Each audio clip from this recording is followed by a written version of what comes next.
我没想到那些老鼠这么猖獗。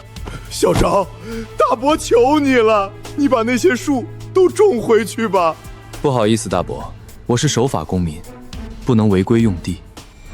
这批果实的转色很均匀，含糖量也比市面普通品种高出40%。是啊，老板，采购商那边要是看到实物，怕是要抢着签长约。陈昭，大伯，这大清早的过来有事儿？你堂哥陈峰为了种甘蔗承包了50亩地，还去银行贷款了90万。你把那破树种在甘蔗边上，气味难闻，还挡阳光，这不是断他的财路吗？咱一家人别伤和气，听大伯的，赶紧把树都砍了。大伯，那不是普通的树，是变异野花椒，我专门种的生物气味隔离带。陈昭，又开始装专家了是吧？不就是几棵臭树？大伯，你看这个，后山有板齿鼠，体型巨大，那排花椒树就是防护他们的屏障。砍掉花椒树，屏障就没了，到时候遭殃的不只是陈峰的甘蔗，还有全村的庄稼。什么板齿鼠？我在村里活了几10年都没见过这种东西，你少吓人！别危言耸听了，我看你就是见不得我种甘蔗挣钱。你那些破树臭烘烘的，熏得我甘蔗都不长了，赶紧砍了！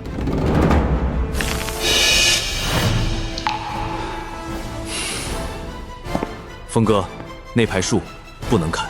你想调整甘蔗种植，我可以帮你重新设计采光方案。我不要什么方案，我就要砍树。眼看陈峰要发大财，你眼红了，今天这树必须砍。大伯，这树真不能动。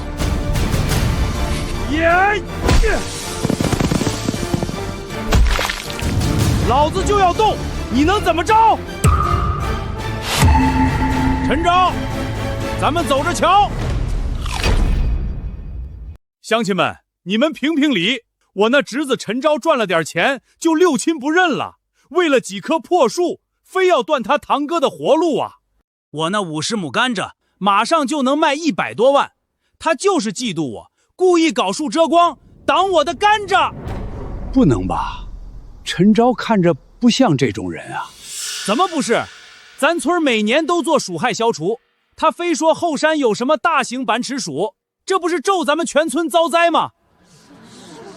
就是啊，咱村多少年没见过板齿鼠了，他张口就胡说八道。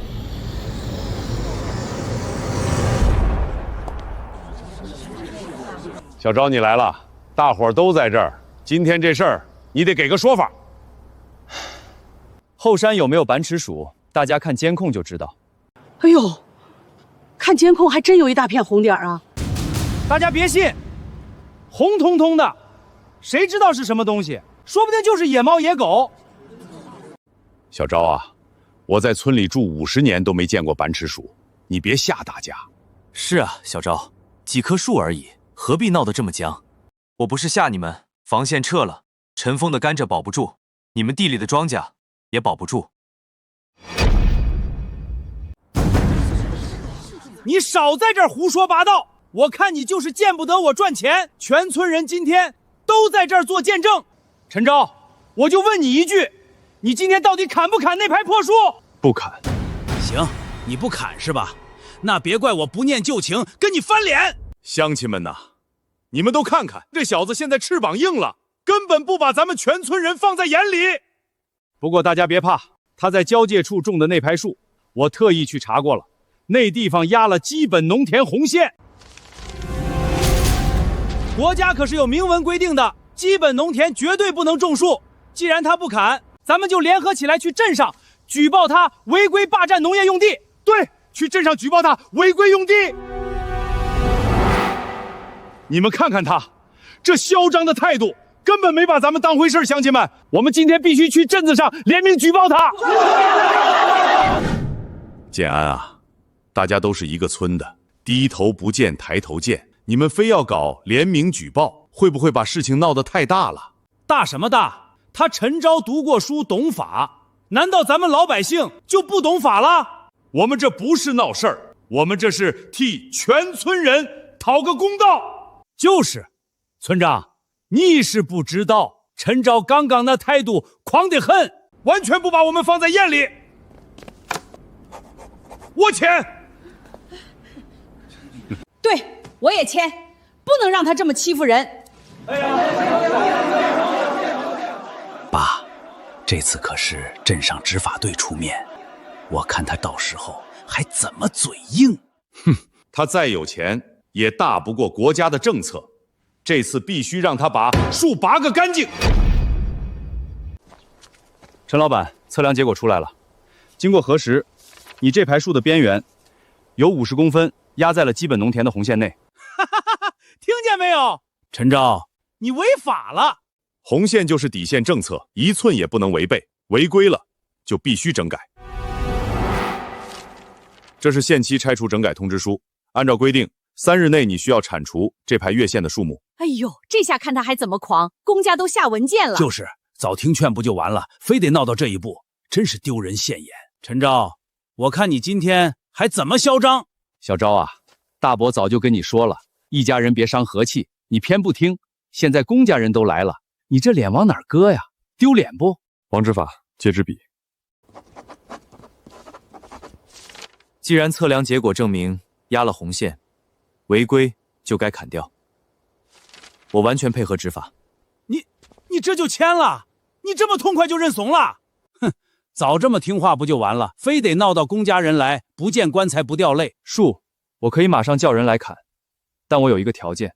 怎么？你还想讨价还价？这不是讨价还价，这是理清责任归属。小赵，你这是什么意思？我种植的这排野花椒是作为保护村庄的生物屏障树。现在陈建安、陈峰以及在场所有联名举报的村民，是你们强烈要求我砍掉的。既然你们要求砍，那你们就在这份免责说明上签字确认。自拆除之日起，因气味屏障缺失，导致任何野生动物下山，毁坏甘蔗、农田、庄稼造成的损失，由陈建安、陈峰及联名举报村民全权承担，与本人陈昭无关。小昭，你这就没必要了吧？大家都是亲戚相亲的，弄个免责说明书多生分。既然你们都不信后山有体型巨大的板齿鼠，觉得我是在骗人，那么签这个字，对你们来说也就没有任何损失。你这是吓唬谁呢？拿几只破老鼠就想把我们唬住？哼！我不是在吓唬你们，我是在提前跟你们讲清楚后果。签就签，少拿几头板鼠吓唬人，我陈峰吓大的。记住，这是你们自己选的。乡亲们别怕，他这就是死鸭子嘴硬，给自己找台阶下呢。咱村这么多人，这么大一片地，还能怕了几只老鼠不成？就是，就算真来2只板齿鼠，我一铁锹就拍死了。签就签，反正咱村几十年来也没见过什么板齿鼠。小昭啊，你这孩子就是太较真儿，为了几棵树闹成这样，真难看。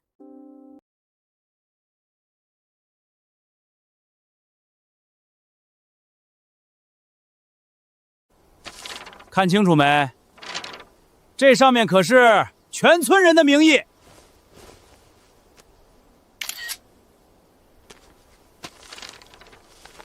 我看清楚了，也记清楚了。希望你们以后别后悔。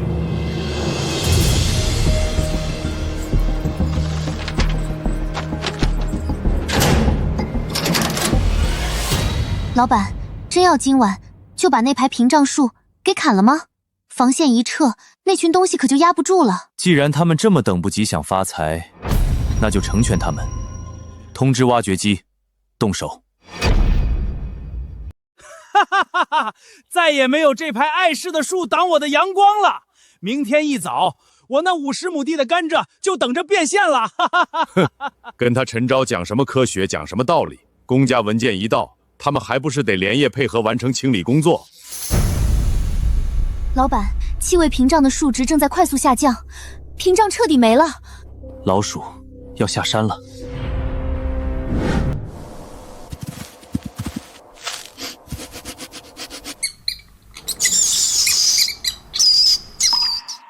哈哈哈哈哈！挡我财路的破树终于没了，这回阳光充足，我的甘蔗肯定长得又甜又高。儿子，今年你就等着挣大钱吧。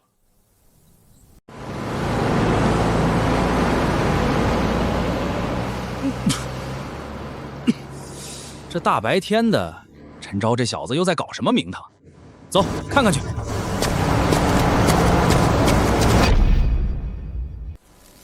老板，外围钢墙高度设定为3米，底部深埋1.5米，防撞等级全部按照您的最高要求进行了加固。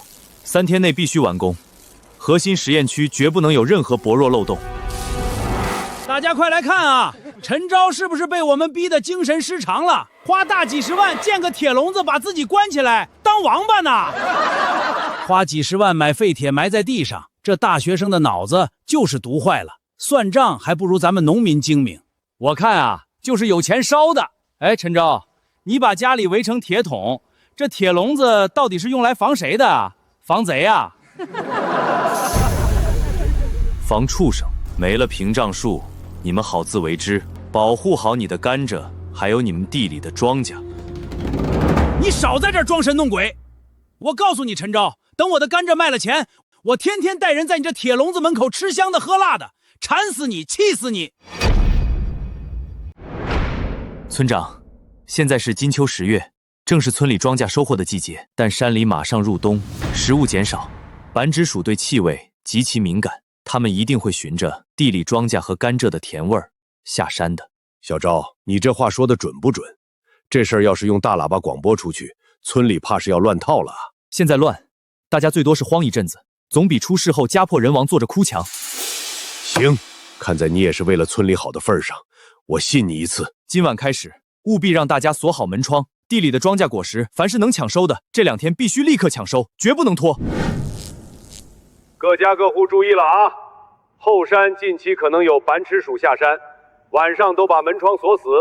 地里的玉米、小麦、粮食能收的尽快抢收。要不咱们还是先收了吧？你看人家陈昭的铁墙都建起来了，万一真有板齿鼠下山，咱们1年可就白干了。可地里的庄稼还没熟豆啊，现在收水分太大，分量轻，得少卖不少钱呢。都别收！你们是不是傻？陈昭让你们收，你们就真跟着收？可这是村长亲自用大喇叭广播的呀。那也是陈昭拿瞎话去吓唬村长的。他自己花了几十万建了个破铁墙，现在知道心疼钱了，就想拉着全村人陪他一起慌，好显摆他没做错。就是什么板齿鼠，我看他陈昭就是嫉妒我儿子，甘蔗马上要卖大钱了，故意使坏。你们现在要是抢收，少卖的那些钱，他陈昭能掏腰包赔给你们吗？也是啊，这时候收1亩地得少卖好几百块钱呢。老陈说的对，咱村太平了几十年，哪来的板齿鼠啊？别上陈昭的当了。今晚以后，别说我没提醒过你们，好自为之。哼，你少在这装神弄鬼！真有板齿鼠赶来，我一铁锹一个，全给他们拍成肉泥。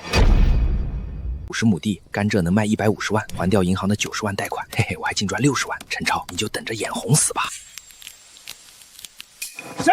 谁他妈敢偷我的甘蔗？切，我还以为什么玩意儿呢？这就是陈昭说的什么大型板齿鼠，这体型还没我一个手指头大呢，吓唬谁呢？儿子，怎么了？什么东西在响？几只小老鼠而已，被我手电筒一晃，吓得屁滚尿流就跑了。我就说嘛，动物终究是动物，最怕人了。那小子就是瞎紧张。爸，明天我就去镇上买几个鼠笼子，再备上2把铁锹。他们要是再敢来，我直接弄死这帮小东西，打到他们再也不敢下山。陈峰，我听说昨晚真的有东西进你甘蔗地了，是不是板齿鼠啊？嗨，来了，就2只小老鼠。我跟你们说，那体型小的呀，还没我一个手指头粗。还真有板齿鼠下山了？怕啥呀？我手电筒啪的一开，老鼠直接就吓跑了。山里的东西最怕人了。陈昭还为了几只小老鼠花几十万修铁墙，真是被读了几本书给吓破胆了，没出息。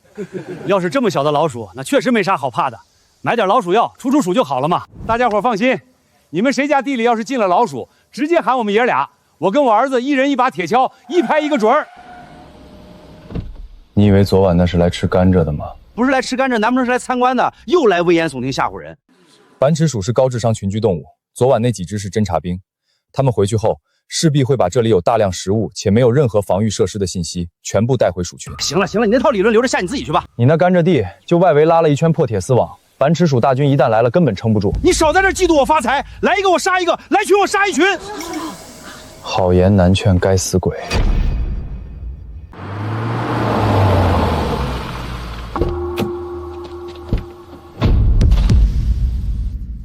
哎呦，李老板，您可算来了！您路上辛苦了吧？快请进，快请进，甘蔗都在地里好好等着您检阅呢。甜度非常不错。陈老板，你这50亩地的甘蔗我全要了。李老板，您说真的全要了？总价150万，今天我先付你10万定金，明早6点，我的物流车队准时来装货。李老板，您放100个心，甘蔗都在地里好好的种着呢，明天一早现砍现装，稳得很。不过我丑话得说在前面，明早要是交不出货，10万定金原路退回，还得按照合同再赔我30万违约金。天塌下来，这甘蔗都跑不了，您就瞧好吧。看见没？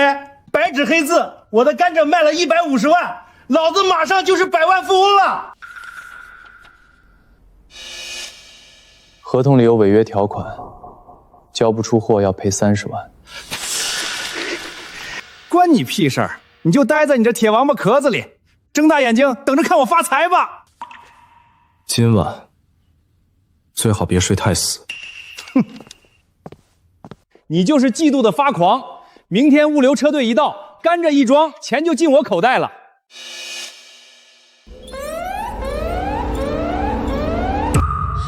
老板，不好了，后山的红点数量突然暴增。老板，你看，领头的那只热源看起来比普通老鼠大了10倍都不止。是斑翅鼠王，他带着鼠朝清朝出发了。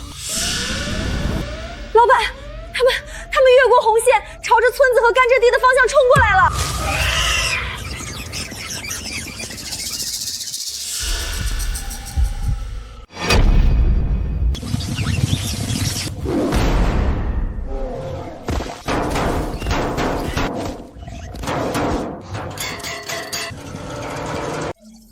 老板，这群畜生想入侵我们的实验室，还好被拦住了。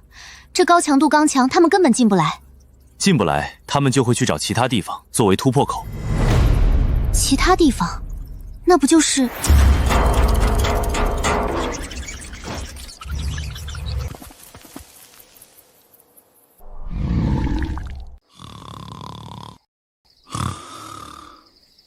……150万，嘿嘿嘿，老子发财了，嘿嘿！气死你，陈昭！哈哈哈哈哈哈哈！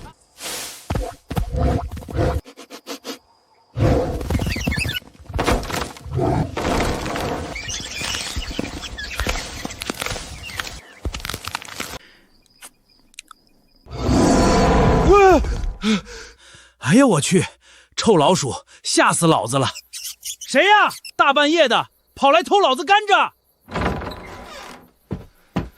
儿子，你听听外面的动静，这不对劲儿啊！爸，怕啥？肯定又是昨晚那几只小老鼠。哼，看我今晚不把它们全都拍成肉泥！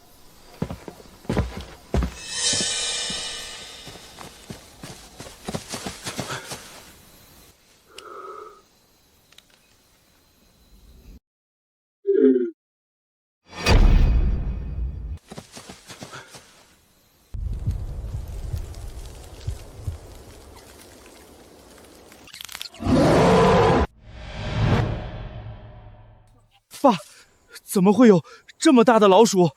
儿子，快跑啊！这数量太多了。儿子，快走吧！我的甘蔗，你们这群该死的畜生在吃老子的钱，那可是150万啊！儿子，你疯了，别过去！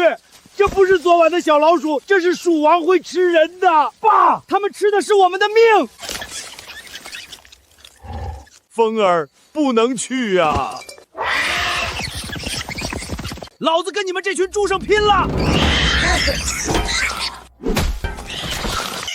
啊！爸，救我！啊！咬死我了！救我呀！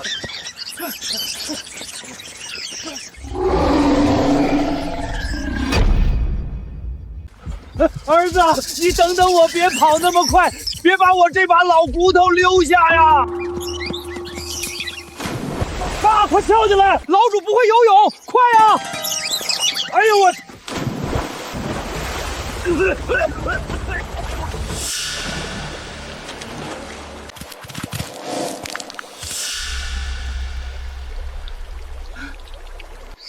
儿子在河里泡一晚，会冻死的。那能怎么办？岸上全是老鼠，上去会被活活咬死的。报应，都是报应啊！早知道这样，我就不该听你的，种什么破甘蔗，更不该逼着陈昭砍树啊！现在怪我了。当时不是你拍胸脯保证陈昭是在吓唬人吗？不是你说你活了50年，从来没见过斑翅鼠吗？别吃了，别吃了，那是我的精品甘蔗，一根能卖好几10块呢，我的钱啊！我哪里知道陈昭说的都是真的呀！别吃了，明早6点物流车就来了。交不出货，老子要赔30万违约金，还有银行的90万贷款，全完了我的甘蔗啊，我的钱啊！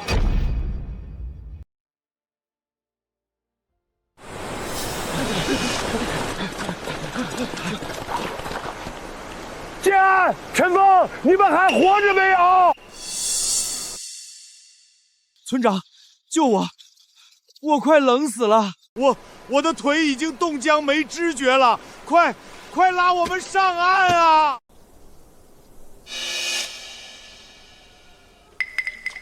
没了，全没了，我的150万，儿子种植甘蔗的90万贷款，咱们咋还啊？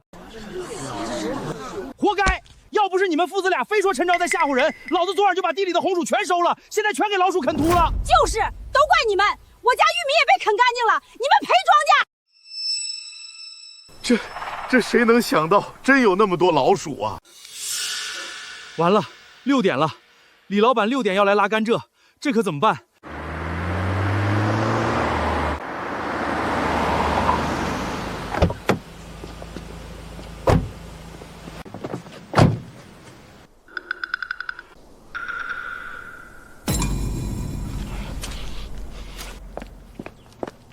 陈峰，我的甘蔗呢？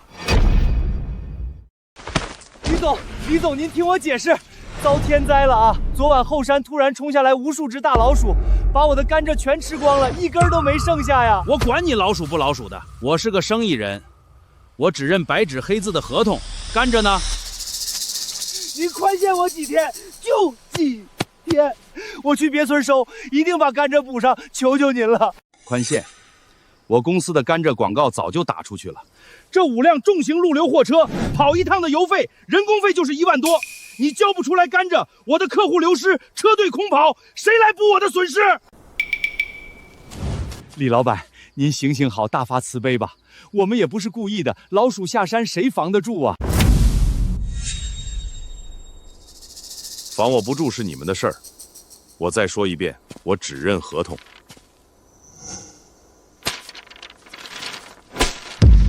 合同上写的清清楚楚，今早6点交货，交不出货，退还我10万定金，再额外赔偿30万违约金，一共40万。40万，我甘蔗全毁了，真拿不出来啊！拿不出来，1周之内40万少1分钱，咱们就法院见。李老板，您再给我一次机会啊，李老板！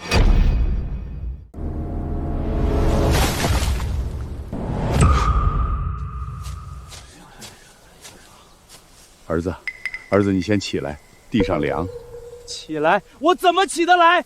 银行90万贷款，李老板40万赔款，一共130万呀！我拿什么还？凭什么？凭什么他陈昭躲在铁王八壳子里一点事儿都没有？凭什么倒霉的只有我？你还有脸怪人家陈昭？明明是你不让大家抢收庄稼，现在好了，我家10亩分属地全遭殃了，全被老鼠啃成了烂泥。小昭昨天明明用大喇叭提醒过大家，是你们父子俩一直在那说他危言耸听。就是，都怪你们父子俩，要不是听了你们的鬼话，我家那片玉米地怎么会被老鼠啃得一干二净？你们赔！你们冲我们发什么火？我也是为了大家好啊！谁能想到山里真有那么多大老鼠？完了呀，我全完了，怎么办啊？乡亲们，咱们不能就这么认栽，造成这一切的罪魁祸首不是我们，是陈昭。怎么又成陈昭造成的了？你们想想，他陈昭既然明知道后山有老鼠，为什么不拼死拦着我们砍树？他自己花几10万建了铜墙铁壁，老鼠咬不进去。可不就把那些东西全挡到了咱们的地里来了吗？他这不就是故意把祸水东引，故意害咱们吗？对呀，他那铁墙确实把他自己围得严严实实的，老鼠进不去他那儿，就全跑我们地里来了。对，就是陈昭害的。他那么有钱，实验室里全是值钱的设备，他必须赔我的甘蔗，赔我的违约金。乡亲们，你们的红薯地、玉米地、庄稼地也得让他陈昭赔。他建得起那么大的实验室，根本不差咱们这点钱。咱们的损失必须他买单。走，咱现在就去找陈昭要个说法。你们疯了吗？这事儿跟人家小昭有什么关系？你们这是不讲理呀！他陈昭今天要是敢不赔钱，咱们全村人就堵死他的大门，谁也别想好过。对，堵他大门，让他赔钱。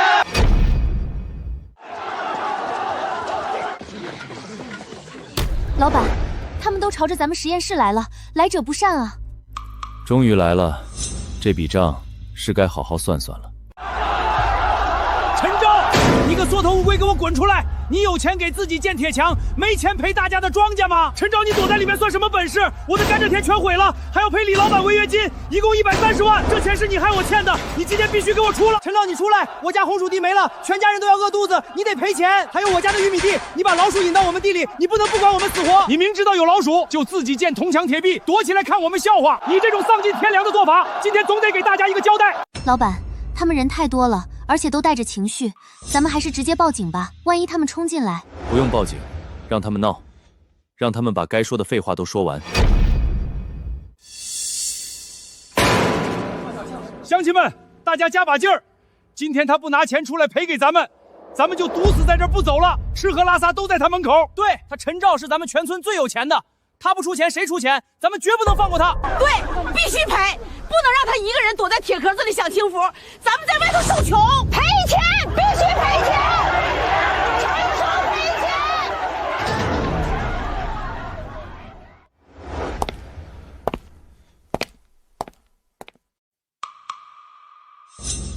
你们喊完了吗？陈昭，你少在这儿装蒜！你今天不赔我的130万，老子就一头撞死在你这大门上！想死，滚远点死，别脏了我的地！你个小，你怎么跟你堂哥说话的？他都被你害得要破产了，你还有没有一点良心？害他的人不是我，是他自己，还有你。不是你是谁？你明知道后山有老鼠，还故意装作配合砍了屏障树，然后转头就建了铜墙铁壁，把老鼠全逼到我们的地里，你就是故意的。对，一切都是你造成的。把文件给我。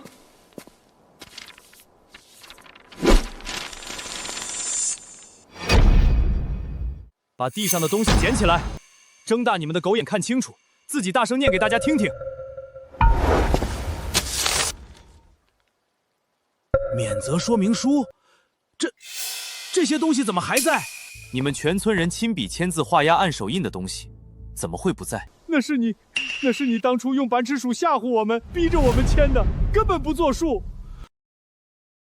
白纸黑字红手印具有完全的法律效力，你说不算就不算。那天我们确实签了个东西，可谁能想到这世上真有那么大的老鼠啊！不管怎么说，咱们都一个村的，打断骨头连着筋。你这么有钱，总不能看着大伙饿死吧？你不能这么绝情啊！我绝情？砍树之前，我3番5次警告你们后果，是你们不听；我建起防线让你们抢收，还是你们不听，所以我才让你们签这份字。现在出事了，你们跑来怪我，我不管，就算我签过，那也是你故意诱导我签的。你有钱，你就该赔我的损失。小赵啊，我们都是一家人呐，大伙儿也都是抬头不见低头见的乡亲，你不能不管我们的死活呀！想跟我讲亲情，我当初劝你们的时候，我跟你们讲科学，你们带着执法队来逼我的时候，想跟我讲民意。好，那现在我跟你们讲法律，现在你们自己签了字落了难，又想跑来跟我耍无赖搞道德绑架，天底下哪有这么好的事儿？各位看清楚了，刚才撕的只是复印件。你们每个人的签名，每个红手印，我们都已经拍照备份上传云端了。原件在保险柜里锁着，需要的话，我们随时可以作为证据提交给镇里和法院。你少拿文件吓唬我，我不怕你。乡亲们，别听他吓唬，法不责众。咱们这么多人都在这儿，还怕他一张破纸不成？是，你们人多，但也改变不了白纸黑字的事实。现在大家回想一下，当初到底是谁联合执法队举报我，非要逼着我砍树的？到底是谁拍着胸脯保证山里没老鼠，说老鼠来了能一铁锹拍死一个的？是你们父子俩一直在撺掇大家。对，是你们让我们别抢收庄稼的。那当时大家不也同意了吗？那也不是你们自己说的，地里的庄稼还没熟透，提前收了水分大，会少卖钱的嘛？这怎么能全怪我们？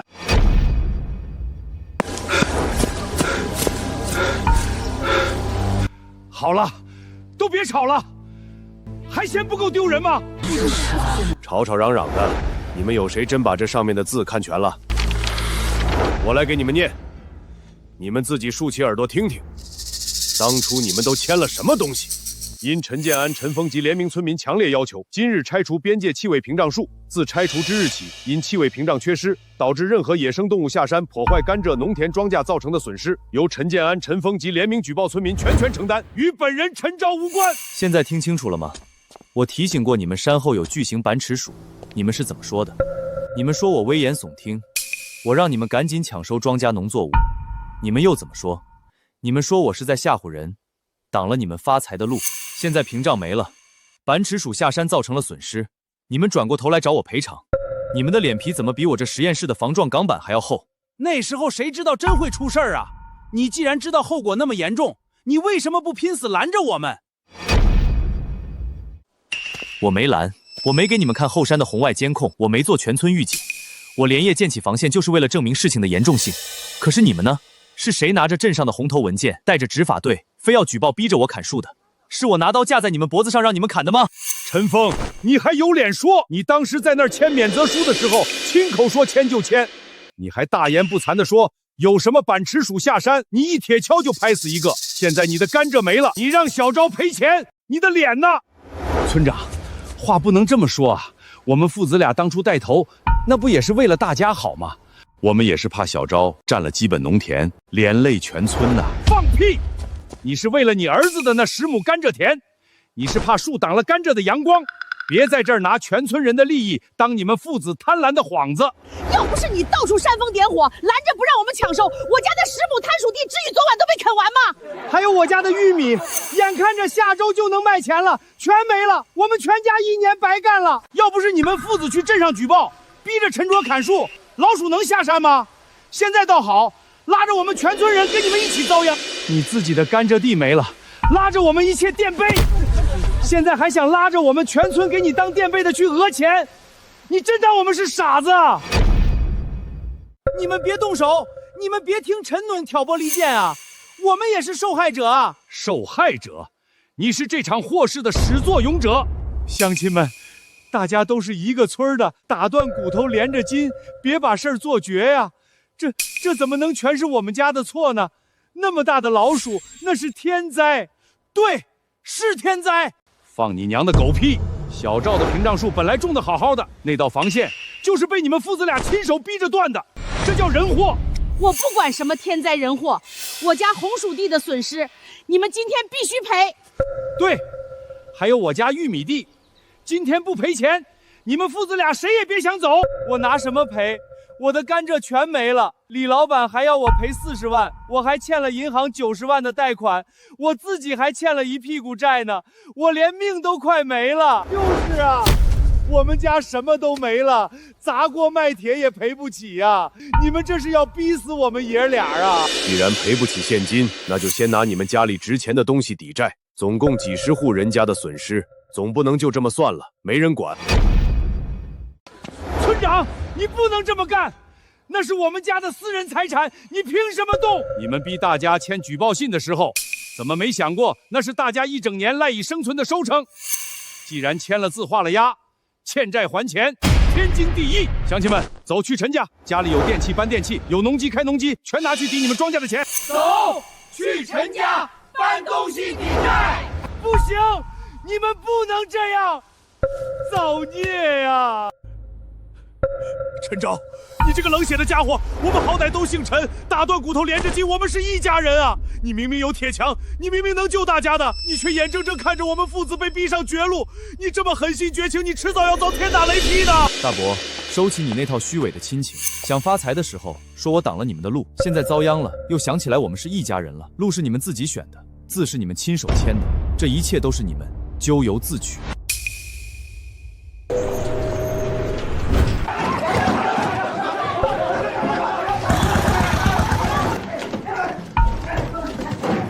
别扒了，放下，那是我的大电视。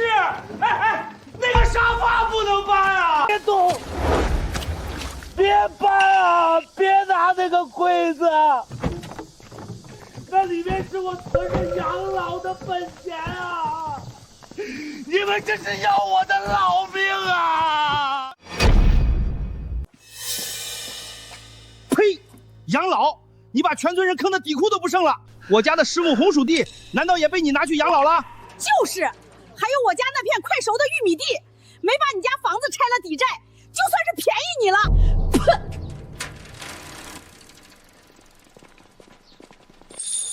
我听我妈说了，就是他俩非要砍树，害得大老鼠下山，害得咱们全村。呸！坏家伙，大坏蛋！打他，打他！陈昭，你不让我活，我也绝不让你好过。儿子，算了吧，斗不过的，咱们明天去求求村长，让他给条活路，然后咱们去外面打工躲躲风头吧。躲！我90万的银行贷款，李老板那40万的违约金，还有这全村人根本还不完的赔偿，你让我往哪儿躲？天涯海角都有人追债。铁强，他不就是仗着那破实验室里先进的设备吗？只要实验室没了，我不信他还能这么风光。儿子，你别乱来呀，那可是犯法的。咱们现在已经够惨了，不能再进局子呀！惨！我都被他逼到绝路了，连命都快没了，我还怕什么犯法？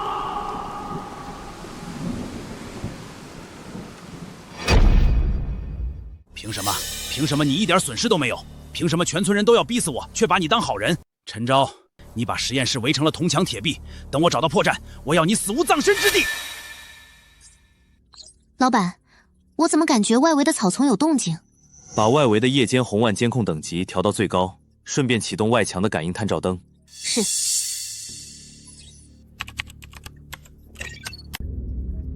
有人要憋不住了。妈妈，外面什么东西啊？是在吃门吗？嘘，别出声，千万别出声，被他们听见咱们就没命了。再这样下去，一点粮都保不住了。这么大的老鼠，晚上不敢合眼，白天地里全毁。老天爷呀，这日子咋过呀？小昭啊，叔知道大家之前糊涂，听信了小人的谗言，伤了你的心。可再这么下去，咱们村子就真的毁了。路是你们自己选的，我现在只是个本分的科研人员，已经无能为力。小昭，求求你救救大家吧！我家孩子昨晚吓得一夜没睡，一直发高烧啊！我家过冬的粮食已经全部被吃没了，小昭，求求你了，你那么有本事，你救救我们吧！猪没脸求你，可村里还有那么多无辜的老人孩子，他们真的扛不住了。老板，他们已经在外面跪了快1天了。我提醒过他们不止一次，成年人要为自己的选择付出代价。可是村里确实还有很多不明真相的老人和孩子，您还记得吗？咱们实验室刚建的时候，设备太大卡在村口，是外面那些村民自发带着拖拉机、绳子把我们拉进来的。他们虽然愚昧，但罪不至死啊，老板。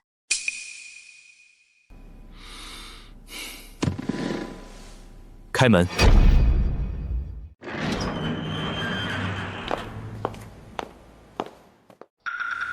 小昭，你出来了，你是答应帮村里了。我可以帮村子度过这次鼠患，只要你肯帮忙，大伙儿全听你的，好好干，我相信你。我也相信你，我们都信你。大家先别急着谢，我可以接手这个烂摊子，但丑话说在前头，既然让我管，那一切就必须按照我的规矩来。没问题，哪怕你现在让我们去扒老鼠皮，我们全村上下也全部都听你的。第一，从今天起，后山边界防线由我陈昭统一规划，任何人不得再对我指手画脚，谁敢私自拆改挪我的防御设施，直接全家赶出防护范围，生死自负。好，谁敢动防线，我打断他的腿。第二，全村所有的青壮年劳力必须无条件听我调遣，巡逻、敲锣、栽树、挖沟，谁都不可以偷懒躲滑。我听安排，小昭，今晚巡逻算我一个，我打头阵。我也去，我力气大，我来挖沟。第三，陈峰父子必须当众向全村人道歉，并且全额承担重新栽种气味屏障树的所有费用。什么？让我们出钱？陈昭，你做梦呢？凭什么让我家出钱？那树明明是你自己同意签字砍的。树是我砍的没错，但是谁拿着违规用地的举报信逼我的？陈建安，要不是你们父子俩为了那几根破甘蔗非要砍树，我们会遭这个大罪。就是你们造的孽，这钱不归你们家出，难道让我们出？大伯，你以前不是总爱在我面前摆长辈的谱吗？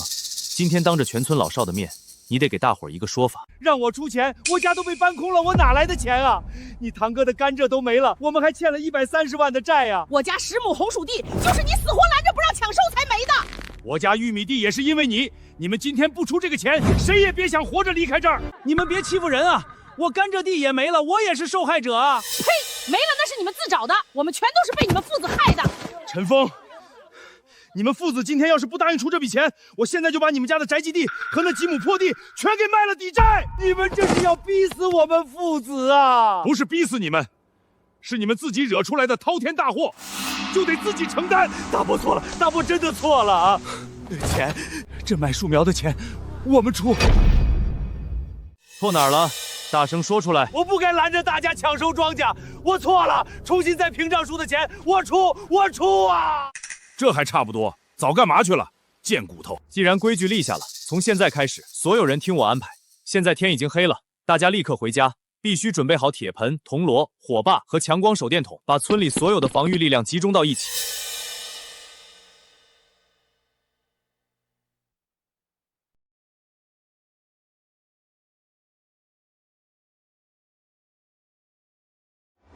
那群尝到了甜头的板池鼠，今晚一定会再回来。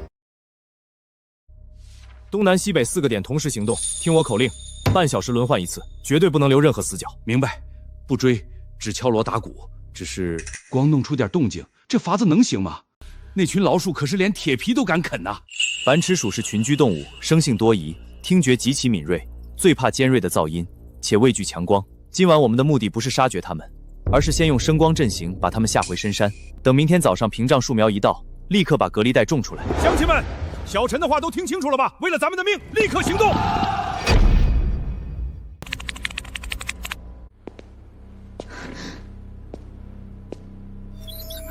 老板，热源出现了，老鼠大军下山了，正朝着村子各个方向逼近。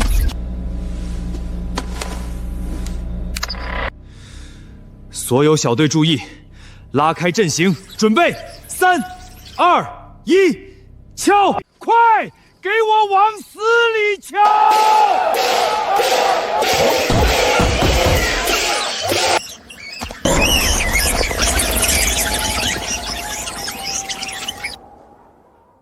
退了，退了！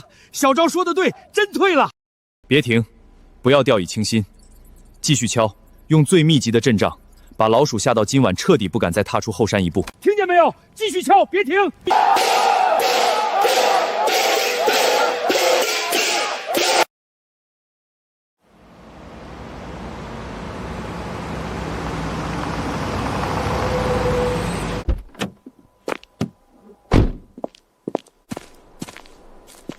老板，加急调配的树苗全到了。全部听我指令。第1层种皂角刺，利用物理尖刺阻挡鼠群冲锋。第2层种变异野花椒，构建气味屏障。2层中间必须留出半米宽的深坑排水沟，外围每隔5米加装一根反光警示桩。一定要严格按照图纸设计规划来。谁负责哪一段，全按名单来，责任到人。我带第1小队，负责西边。那我带第2小队去东边。我们女人也不能闲着，我们负责提水浇灌、培土压实。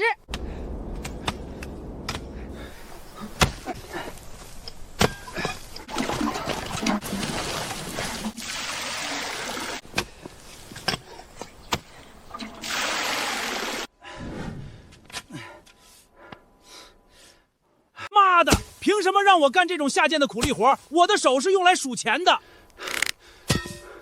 不想干，你家惹出来的滔天大祸，你不干谁干？今天这沟你要是挖不完，老子把你埋进去当化肥！老板，乡亲们干劲满满，照这个速度，怕是1周内就能弄好了。这次的屏障隔离带我做了双重加固，以后绝对不能再给任何人留下拆掉它的机会。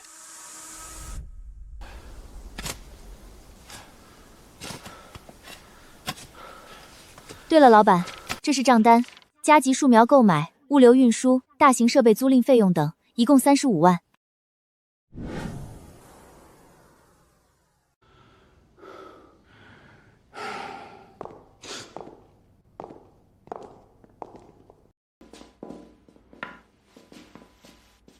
大伯，防线建好了，付款吧。35万，你抢钱啊！种几棵破树，你要我35万？每一笔采购账目、发票明细都清清楚楚。当初的防线是你逼着拆的，你也在全村人面前答应了承担从灾费用。现在结账。我没钱，我们家都被搬空了，现在要钱没有，要命一条。你干脆拿刀把我杀了吧！陈超，你还是人吗？我家的甘蔗都没了，还背着一屁股代砍跟违约金，我们都快去要饭了，你还逼我们出钱，你简直丧尽天良！放屁！你们害得全村人几天下半夜不敢闭眼，现在还想在这耍赖？当初你逼小昭砍树的时候，可不是这副嘴脸。哎呦喂，没天理了！你们合伙欺负我个老头子啊！我是长辈啊，陈超，你这是要逼死你亲大伯呀！我不活了！撒泼没用，你当着全村人的面立下过规矩，这钱你今天出也得出，不出也得出。陈建安，你今天真打算赖到底了是不是？我赖了又怎么样？陈照开着豪车，住着实验室，那么有钱，这区35万，他自己垫上不就完了？哼，行，陈建安，既然你连全村人的命都不顾，非要把路走绝，那就别怪我按村规办事。他毁了全村防线，害得全村遭灾，现在防线重建，他答应出钱又当众反悔，这笔钱不是欠陈超一个人的，这是欠我们全村人的买命钱。你什么意思？他不出钱也行，那就把他们家的老宅基地和承包田全都收了卖掉，卖出来的钱大家按损失平分。好，卖了抵债。别动，那不行啊！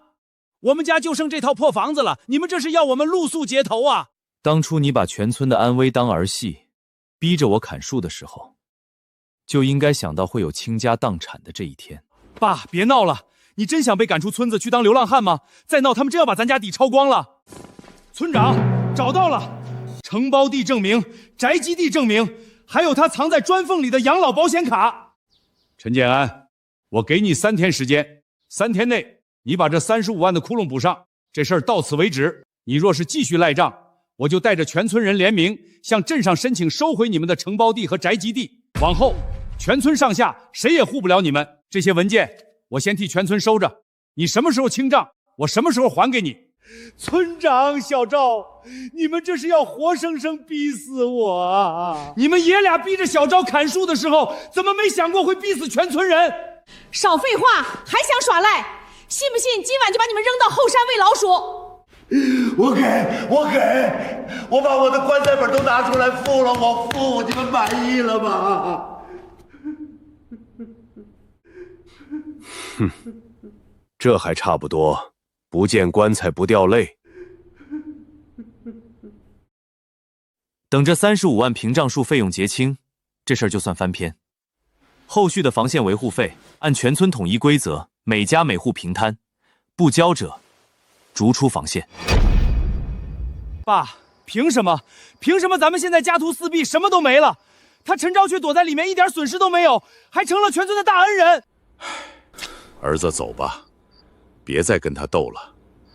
人家现在有钱有势有民心，咱们已经输到底了。输，是陈昭把我们逼成这样的。可当初那屏障树是咱们拿着举报信逼他砍的，这35万的树苗钱也是全村人看着咱们签了免责书，逼着咱们还的呀！闭嘴！要不是陈昭在这儿搞什么破实验室，没人敢这么对我们。我要让他也尝尝一夜之间全部心血死绝、倾家荡产的滋味。不行啊，儿子，你这可是投毒，是犯大法的，要枪毙的呀！犯法！我身上背着100多万的债，家都被搬空了，我现在生不如死，我还怕坐牢吗？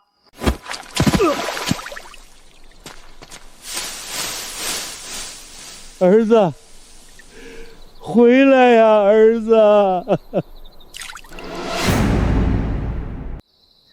陈昭，明天一早，我要亲眼看着你跪在地上哭。老板，又是昨晚那个热源，在外围处鬼鬼祟祟的。别惊动他，把外围所有隐藏的红外摄像头和微光摄像头全部打开。明白，老板。他拿出了钢锯，他好像在撬我们外围的铁墙连接处。不用理会，调全景焦距，高清录下他所有的动作。老板，所有摄像头已经就位，全角度覆盖。儿子，别干傻事儿，趁现在还没动手，咱们赶紧走，回头还来得及啊！咱们家都空了，我还背100多万债，陈昭凭什么安安稳稳发财？今天谁也别想拦我！可你干这种事儿被抓到了，这辈子就毁了呀！那就别让人知道，这地方我踩过点儿，没有摄像头。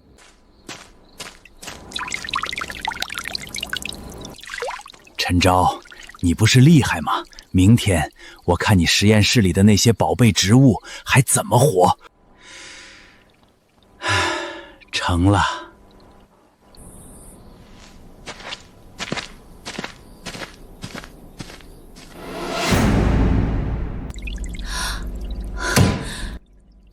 老板，他们这群混蛋居然给我们的水源下毒！切断总控阀门，关闭所有外围蓄水池的物理连接，绝对不能让一滴毒水进培育室。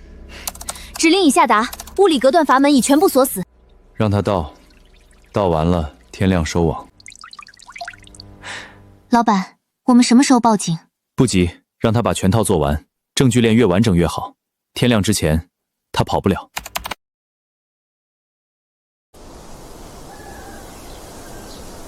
不可能啊！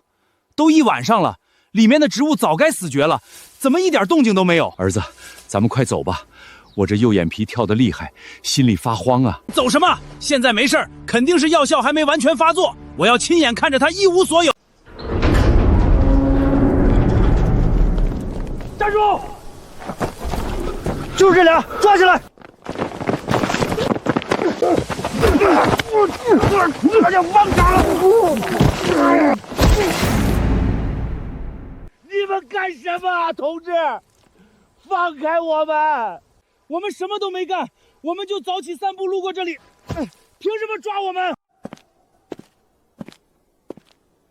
路过，半夜拿锯子锯我实验室的外墙，还往我的蓄水池里倒农药，这也叫路过？不可能！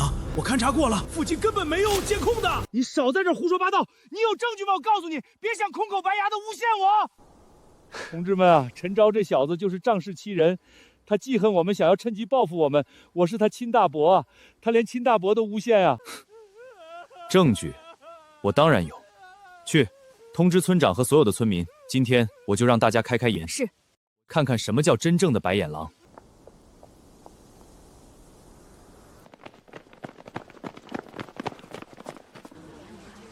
你们昨晚居然敢进小昭的实验室！陈建安、陈峰，这事儿要是真的，你们就不光是糊涂，你们是丧尽天良的白眼狼！没有啊，村长，是陈昭诬陷我们，你可不能听他一面之词。对啊，我们冤枉啊！诬陷我们！你们还要嘴硬到什么时候？是真是假，大家看看监控录像就知道了。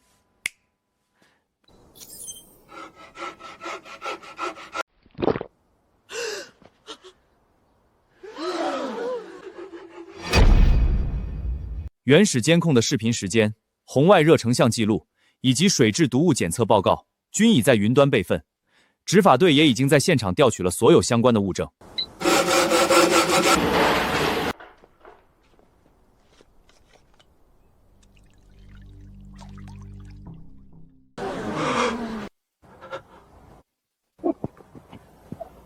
天啊，他真敢这么做！这是要毁了小昭的实验室啊！那蓄水池和地下水连着，万一毒水流出去，咱们全村人连水都没得喝，都得遭殃被你毒死。毒是陈峰倒的，我根本不知道他带了药，我只是跟着去看看啊，不关我的事儿。爸，你为了自己脱罪，你出卖我！行了，一个主谋，一个知情不报，涉嫌从犯，你们父子俩谁也别想逃避法律责任。毒药入水的瞬间，我的实验室安防系统就已经自动切断了所有物理阀门，所以我实验室的作物没有受到任何损失。但你的犯罪行为全程成立。陈峰，你涉嫌破坏生产经营罪，跟我们走一趟。陈建安，你也请配合回去接受调查。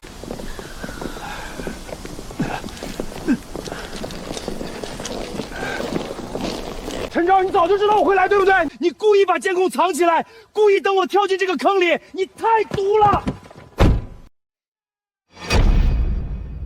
我给过你们很多次机会，是你们自己选了死路。铁墙是你自己拿锯子锯的，敌敌畏是你自己亲手倒的，没人逼你。小昭啊，凤儿他只是一时糊涂，我是你亲大伯啊，他也是你亲堂哥，血浓于水啊。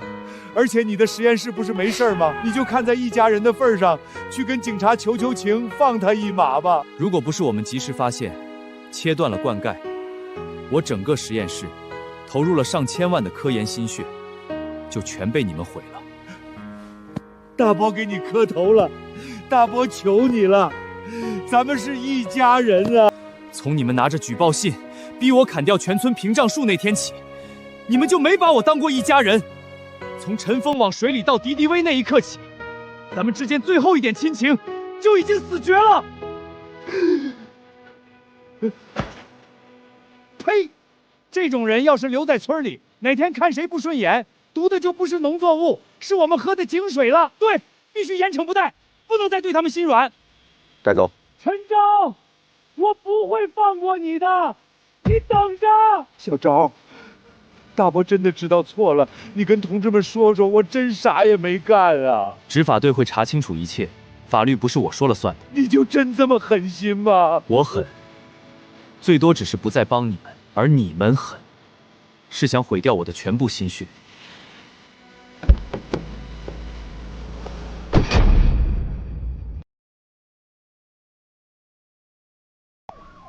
活该！这种毒蛇留下来，迟早害死全村人。以前总说亲戚之间要留个面子，现在看来，坏人越给面子，越会蹬鼻子上脸。小赵啊，这次真的多亏了你，要不然村子真不知道还要被这两个祸害给害成什么样。毒瘤清了还不算完，真正的安全要靠坚固的防线。接下来几个月，所有人必须严格按照我的维护表执行，浇水、巡逻、补苗，一项都不能少。好，咱们全村上下以后全听你的。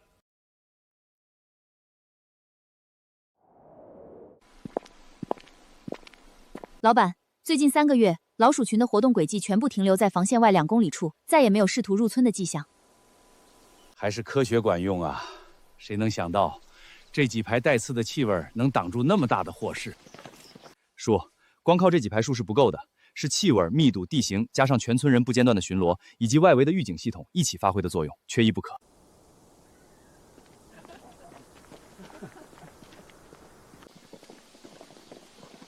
小昭啊，这是后山那片地补种的红薯，收成居然出奇的好，你别嫌少，拿回去尝尝鲜。这是刚掰的玉米，可甜了。小昭，你尝尝。乡亲们的好意我心领了，我不能收。大家今年遭了灾，都不容易，留着自己吃或者卖钱吧。小昭，以前是我们糊涂，脑子进了水，跟着陈峰那对父子冤枉你，逼你。我们心里愧疚啊，这点心意，你要是不收下，我们连觉都睡不踏实。是啊，小昭，多亏了你保住了村子，大家的一片心意，你就收下吧。那好吧，谢谢大家了。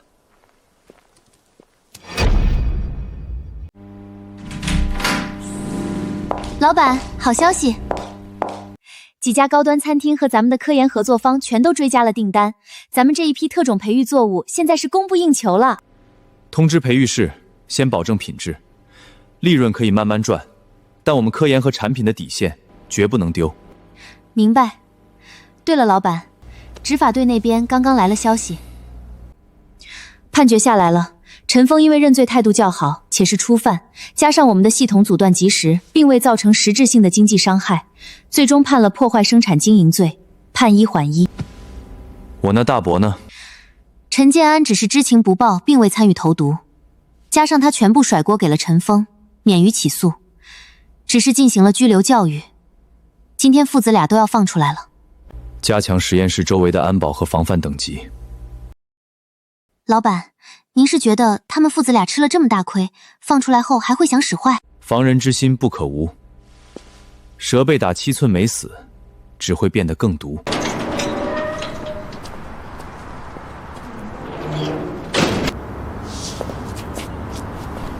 行了，这件事情到此了结。陈峰，你现在是缓刑期间，以后给我安分守己，别再心术不正，再敢犯事儿，进去就不是1年半载能出来的了。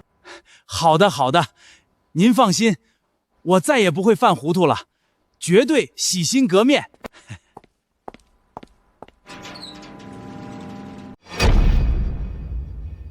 凭什么？凭什么？我背着100万的债，还成了全村的过街老鼠，陈昭却名利双收。陈昭，我迟早要弄死你！儿子，你疯了！你快闭嘴啊！我们在里面被审查了3个多月，好不容易才重见天日，你难道还要去惹他吗？你给我滚开！你这个老不死的软骨头！当初在监控面前是谁出卖我的？是谁把什么罪名都往我身上推的？我没有你这样的父亲！我本来就什么都没干啊！我当时拼了命的拦着你，让你别投毒，是你自己鬼迷心窍，非不听我的呀！滚！滚！没用的老东西，从今天起你是死是活跟我没关系。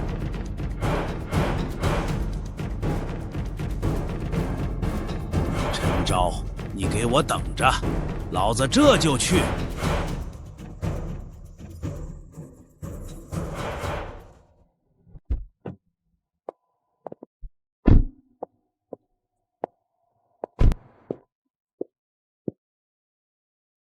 陈峰，里面暴吃暴住的3个月，待得挺舒服啊。老子在外面，终于把你给判出来了。李老板，您怎么在这儿？你们想干什么？干什么？你以为进去蹲了3个月，这笔账就算清了？你欠我的40万违约金，加上这3个月的利息，到底什么时候还？真当老子是吃素的，做慈善呢？今天要是拿不出钱，老子就把你的零件挨个拆了，拉到黑市上去换钱抵债。李老板，爷爷，求您再宽限宽限，我刚从里面出来，我身无分文啊！您给我几天时间，我想办法，我去借高利贷，我去卖血，我一定把违约金还上。爸，救我！你快去求求村长，去求求陈昭借钱啊！爸，救命啊！李老板，你放过我儿子，我还有宅基地跟承包田，我去抵押换钱了，都还给你。老子最后给你们一次机会，1周内，要是还不上，别怪我把你俩都拆了零件还钱。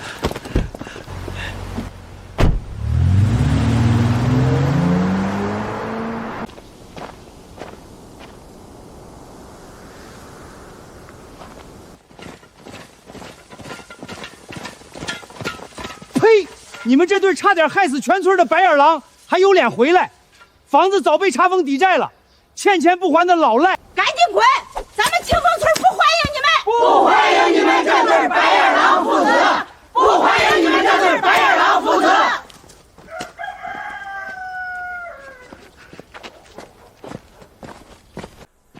陈昭，都是你把我害成这样的，你不让我活，我也绝不让你好过！你还要干什么？你还要干什么？陈昭把我害成了这样，一无所有，凭什么他过得潇洒自在？我不会放过他的，我不会放过他的！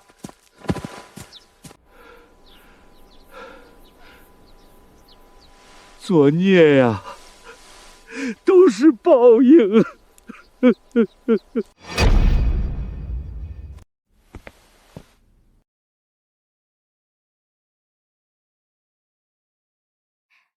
老板，好消息，咱们这批变异防虫作物的专利和订单已经全面铺开，预估今年的净利润能突破1个亿。辛苦你了，通知财务，怎么了，老板？本月所有人奖金翻倍。谢谢老板。对了，村长来了。小昭啊，你大伯父子俩回来了，村里人不欢迎他们。不过你放心，银行把他们的老屋查封了，以后再也不会有坏人来搞破坏了。叔，您总不会专程跑一趟，就为了说这个吧？还有别的事？真是什么都瞒不过你。是这样，今年大环境不好，苹果大滞销。我女婿冯强他们宁乡村刚好是种果大村，大家愁的都快上吊了。你看你这边路子广，能不能帮帮忙？老板，我们刚好启动了高端果切和有机果罐头项目。正需要大量优质苹果作为原材料。行，明天我就带团队去宁乡村考察，要是果子质量达标，苹果我全收了。好，好，好，小昭，你真是活菩萨，实在太感谢你了。我这就回去给我女婿打电话。小强啊，我给你找了我们村的大老板，叫陈昭。明天过去收你们村的苹果，你可得给人好好接待啊。去收苹果做大善人，做梦！陈昭，我不会让你好过的。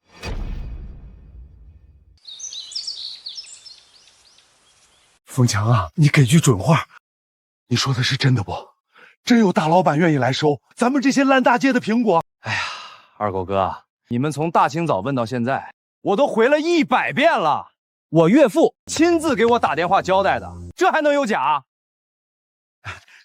那是，冯强岳父可是清风村的村长，德高望重，肯定不会拿这种事儿骗咱们老百姓的。老板肯定会来的。我跟你们说，我岳父他们村可是出了个了不得的大人物，搞农业顶尖科研的，叫陈昭，人家现在身价上亿，名气大得很。你们要是不信，自己掏出手机上网搜搜去。信，大伙儿肯定信。唉，你说这叫什么事儿啊？今年的苹果咋就贱成这样了？拉到镇上街头去散卖，磨破嘴皮子才卖2块钱1斤。散卖哪卖得完啊？像咱们这种大批量指望果贩子来批发的，更是不值钱。人家开价8毛，真是气死人。是啊，你们算算，再扣除买纸箱套袋的钱，还有雇人采摘装车的费用，到咱们果农手里，1斤连5毛钱都挣不到。真是多亏了冯强啊，托了他岳父的硬关系，才请来陈老板，愿意花5块钱的高价来收咱们的果子。可不是嘛，要不然咱们村今年怕是过冬都难。嗨，大家都是乡里乡亲的，打断骨头连着筋，跟我还客气什么？能帮一把是一把。来了，大伙儿快看，开着大豪车呢，这肯定是来收咱们苹果的陈大老板嘛。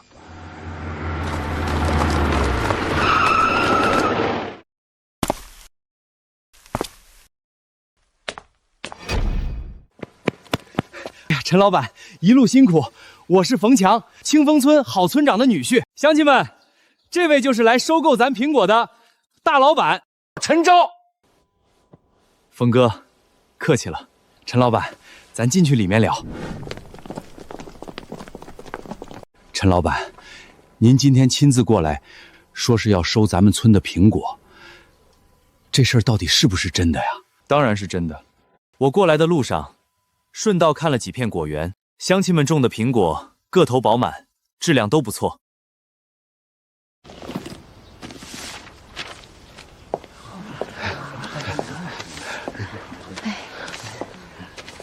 我这人做事不喜欢绕弯子，既然果子好，我打算今天直接跟大家把收购合同签了。大伙儿看看合同条款，没问题的话就签字。哎呀妈呀，卖个苹果居然还有这老狮子合同！我种了半辈子地，卖了这么多年的苹果，还从来没签过这种东西呢。你懂什么？人家大公司都是讲规矩、走正规流程的，白纸黑字的写下来，咱们心里才踏实。咱们这回是真的碰上良心大老板了。你们仔细看一下，如果没有什么异议的话，在后面签个字，这个合同就算完成了。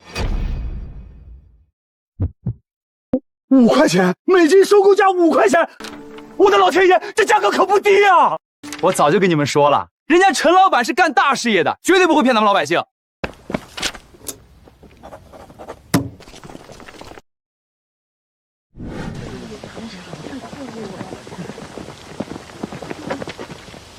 一群蠢货，被人骗了，还在这儿乐呵呵的傻笑呢。你谁呀？听他这口音，好像根本不是咱们村的吧？我是谁不重要，重要的是你们这群没见过世面的土包子，正被里面那个叫陈昭的王八蛋给骗得团团转。什么？骗我们？大家伙听好了，市场上一斤苹果顶多2块钱，他陈昭脑子有坑吗？花5块钱收，你们动动脚趾头想想，他这种精明的商人会做赔本赚吆喝的买卖吗？哎呀，经他这么一说，确实蹊跷啊！往年果贩子来收给1块钱一斤，大家都要烧高香了。陈昭他凭什么出这么高？这中间肯定有猫腻。我来告诉你们为什么。大伙儿看清楚了，就这罐子里面连1斤苹果的肉都没有。陈昭把你们的果子拉走，转手装进瓶子里，去城里的高端超市卖25块钱。25块？没错，他收你们1斤才5块钱，转手就是25，整整翻了5倍的利。你们算算，这1斤他要黑走咱们多少钱？好啊，合着1斤果子，他要多赚咱们20块钱，这不是吸血是什么？简直是丧尽天良！这合同老子不要了！我也不要了，撕了他！这就是个吃人的黑心老板，大家一起撕，谁欠谁是孙子啊！等陈昭那个黑心肝的出来了，老子再找他算账。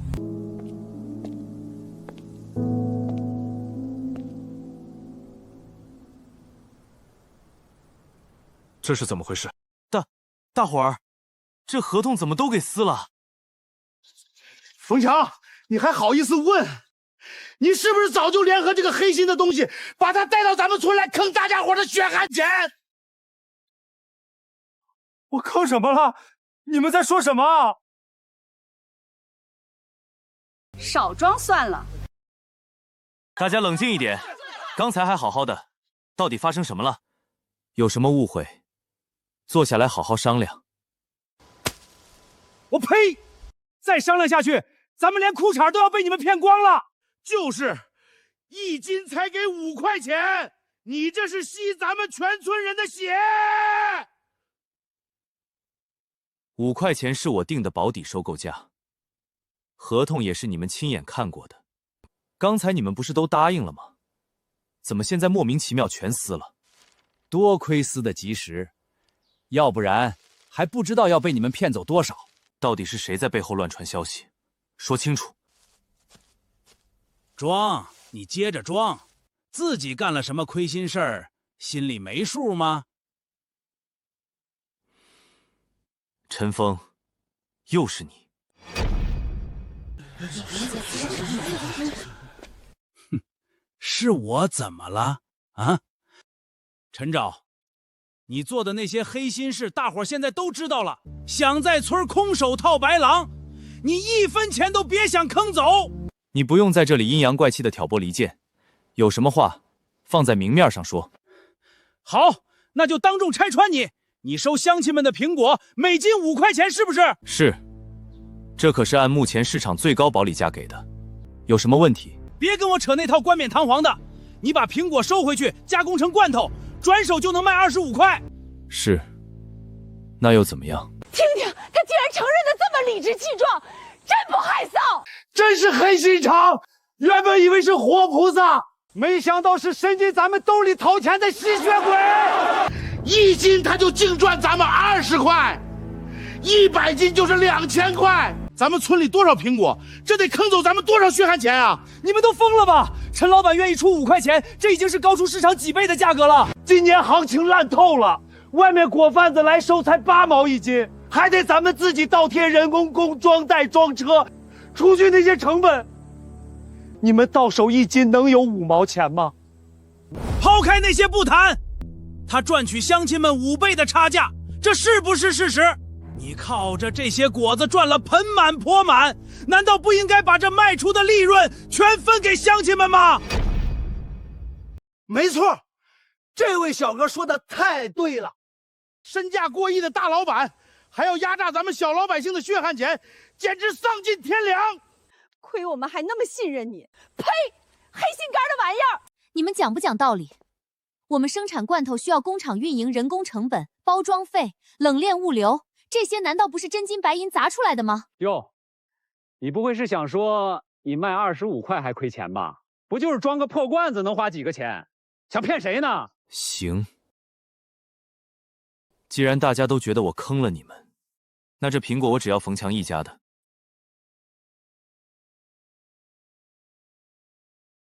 既然你们不愿意卖，合同也撕了，那这事儿作罢。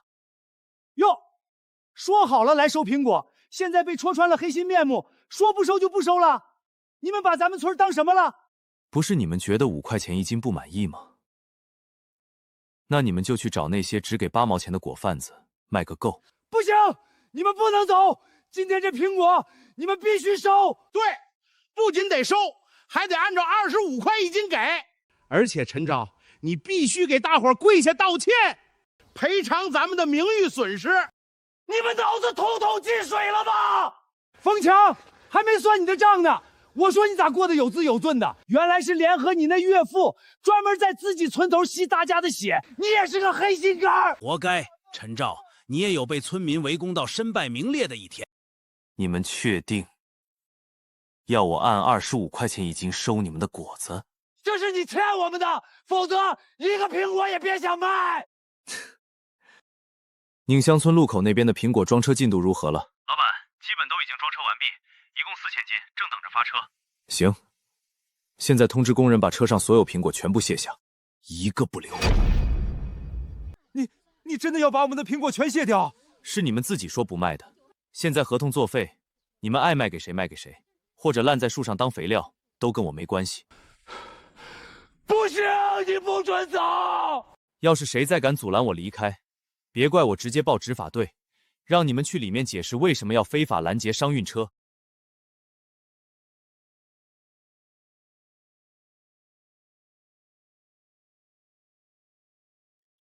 他真的走了，我的苹果呀！这下咱们村的苹果可全砸手里了，怎么办啊？主意是你出的，现在苹果没人要了，你必须给个说法，否则……你们慌什么？我打听清楚了，陈钊那罐头厂有个紧急大单子，交货期就在这几天，他根本离不开咱们这批苹果。他现在装模作样，就是想吓唬你们，等着吧，不出3天。他必定乖乖回来求着你们卖给他，到时候咱们直接涨价卖50一斤。那感情好，原来是在跟咱们玩心理战呢，还是小伙子你有远见啊！我也是看不惯他挣了那么多黑心钱，这一次大伙齐心协力让他出口血。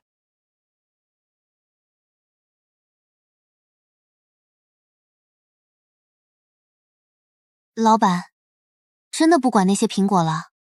罐头厂那边可是有500万的订单，交货日期紧迫，咱们要是现在断了货，违约金可不是小数目啊！陈峰那种人，以为只要把控了宁乡村，就能坏我的事。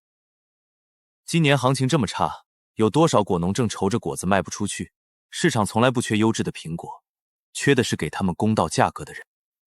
老板的意思是……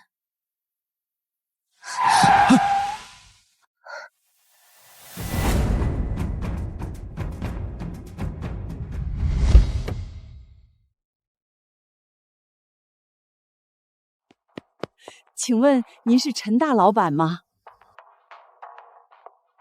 我是，你是？我是丹阳村的村长李桂平。听说您在宁乡村收苹果，我们全村老少特意在这条必经之路上守着。陈老板，您还在收苹果吗？我们这儿的苹果不论品相，只要您愿意收，多少钱我们都愿意卖。咱们全村人这1年的生计可全指着这片果林了。苹果我收，你们村里总量有多少？大概有500多亩地，产量绝对稳。老板啊，行情太惨了，好多果子现在都开始坏了，再不卖，我们就只能看着它们烂地里啊。今天有点晚了，我先在这边住一晚，明天一早我跟您进村去看质量，如果质量没问题，不管有多少，我们全部要了。全要了，真的吗？谢谢，太谢谢您了，我们村终于有救了。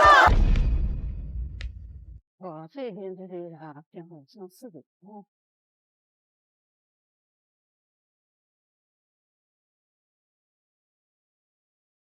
我看过了，咱们村的苹果果形饱满，肉质紧实，质量完全没问题。李村长，这样吧，你们先统计一下总产量，这批货我全都要了。真的吗？太好了，陈老板，太好了！您真是咱们村的活菩萨。价格方面，5毛吗？陈老板，虽然这价格确实比市价还低，但总比烂在地里好。只要能帮乡亲们把过冬的钱赚回来，5毛就5毛吧。5毛1斤，那跟免费送给果贩子有什么区别？我陈昭做生意向来公道，我按5块钱1斤收购。5块，老天爷呀，咱们这苦日子总算熬到头了。不过亲兄弟明算账，有些丑话我得先说在前面。人工采摘、装车、套袋这块得由你们村里统一主负责，而且绝对不准在箱子里加烂果，必须保证品相。一旦发现弄虚作假，合同立即作废，永不再合作。陈老板，您把心放在肚子里，要是我们村里有人敢动歪心思，不用您动手，我第一个就把他赶出村。没问题，谁要敢掺假，那就是砸全村人的饭碗，我们绝不答应。对。还有件事，我按5块钱1斤的高价收购，是因为我这批果子是要拿去做高品质罐头的，成品1罐在市面上要卖到25块。陈老板，您这是怎么了？怎么这样盯着我们看？没什么，既然大家都没异议，流程也清楚了，把合同拿出来，现场给大家办了吧。大家伙儿，快去排好队，咱们的大生意成了。陈老板，多亏了你呀，真是太感谢你了，您的大恩大德，我们没齿难忘。李村长言重了，这都是我应该做的。陈老板，您是活菩萨呀！有了这笔钱，我孙子下学期的学费总算有着落了。这2只鸡，陈老板，你带回去补补身子。大家心意我领了，这东西大家留着补身子，我就不收了。都是大家的一番意，陈老板，你就收下吧。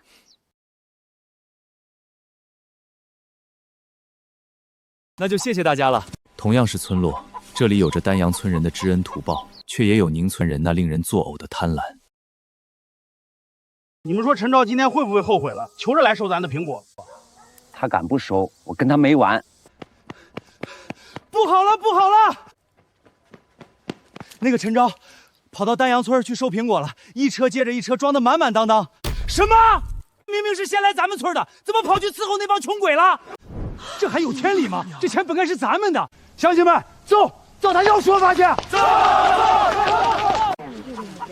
好了，大家别送了，都回去吧。陈老板慢走。陈昭，你什么意思？说好了收我们苹果，怎么跑到这儿来装车了？这还有天理吗？你们干什么？这儿是丹阳村，不是你们撒野的地方。各位丹阳村的乡亲，别被他骗了。他给你们5块钱，是因为他转手就能卖25，这中间的暴利全是你们的血汗。陈峰，你还要演到什么时候？生产、加工、运输、仓储，哪一样不需要成本？我定价25是我的商业模式，你们眼红就能随意撕毁合同，围攻他人吗？我不管，反正今天我们改变主意了，我们要卖苹果。这样，我们给你打个折，20块钱1斤收了，这事儿就算翻篇儿。20块，你们真是想钱想疯了！往年行情再好，也没见这么离谱的价，你们这是强买强卖。关你什么事儿？你今天不收我们的苹果，哪儿也别想走。你们真是无可救药了。陈老板，您别怕，我们丹阳村几百口子人，看他们谁敢动您一下。这样，陈昭，我再给你最后一次机会，按5块钱收，然后跪下给大伙儿磕头认错，这事儿咱们就算两清。给你们道歉，你们也配？你好，我现在在丹阳村口，有人正在进行寻衅滋事、非法拘禁，请执法队立刻出警。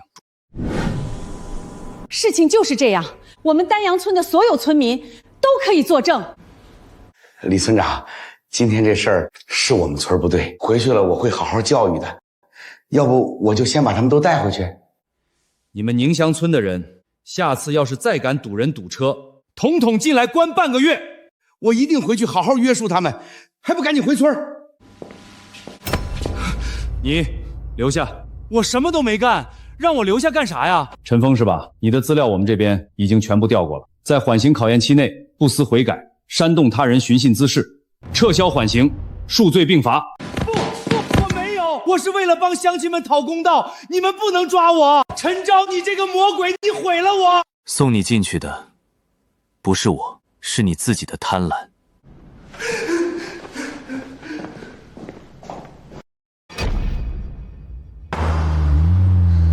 前面有人。陈老板，陈老板，